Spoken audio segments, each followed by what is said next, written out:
ಒಂದು ಒತ್ತಡನ ತಕ್ಕಂಗೆ ಒಂದು ಪ್ರಯೋಗ ಮಾಡಿ ನೋಡೋಣ. ಅರ್ಥ ಆಯ್ತಾ? ಈಗ ನಾನು ಏನ್ ಮಾಡ್ತೀನಿ, ನನ್ನ ಕಡೆ ಒಂದು ಲೋಟ ನೀರಿದೆ ಮತ್ತೆ ಒಂದು ಬ್ಲೇಡ್ ಇದೆ. ಇದು ನಾನು ಏನ್ ಮಾಡ್ತೀನಿ ನೋಡಿ, ಈಗ ಏನಾಗ್ತಿದೆ, ಬ್ಲೇಡು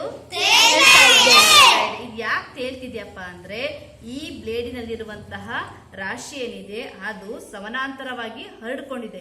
ಈ ಸಮಾನಾಂತರವಾಗಿ ಹರಡ್ಕೊಂಡಿರೋದ್ರಿಂದ ಅದೇನಾಗುತ್ತೆ, ತೇಲುತ್ತೆ. ಏನಾಗಿದೆ, ಇದು ಜಾಸ್ತಿ ಜಾಗದಲ್ಲಿ ಇಟ್ಕೊಂಡಿದೆ. ಹೌದಾ?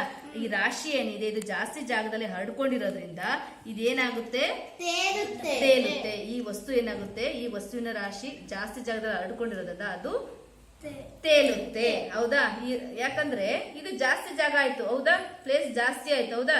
ಈ ರಾಶಿ ಜಾಸ್ತಿ ಜಾಗದಲ್ಲಿ ಅಡ್ಕೊಂಡಿರೋದ್ರಿಂದ ಈ ವಿಸ್ತೀರ್ಣ ಬೀಳುವಂತ ರಾಶಿ ಕೂಡ ಕಡಿಮೆ ಇರುತ್ತೆ. ಆದ್ರಿಂದ ಇದು ತೇಲುತ್ತೆ. ಈಗ ಇದೇ ಬ್ಲೇಡ್ ನಾನು ತಗೊಂಡು ಎಂತ ಮಾಡ್ತೀನಿ ನೋಡಿ, ಈಗ ತಗೊಂಡ ಇದೇನ್ ಮಾಡ್ತೀನಿ, ಈ ಬ್ಲೇಡ್ ಲಂಬವಾಗಿ ಇರಿಸ್ತೀನಿ ನೋಡಿ. ಅದೇ ಬ್ಲೇಡ್ ತಾನೇ ಇದ್ದಿದ್ದು, ಅದೇ ಬ್ಲೇಡ್ ಲಂಬವಾಗಿ ಇರಿಸಿದಾಗ ಅದೇನಾಯ್ತು, ಯಾಕಪ್ಪ ಅಂದ್ರೆ ಈ ರಾಶಿ ಏನಾಗಿದೆ ಸಣ್ಣ ಜಾಗದಲ್ಲಿ ಹರಡ್ಕೋತು. ಸಣ್ಣ ಜಾಗದಲ್ಲಿ ಹರಡ್ಕೊಂಡಿರೋದ್ರಿಂದ ಅದು ಮುಳುಗ್ತು.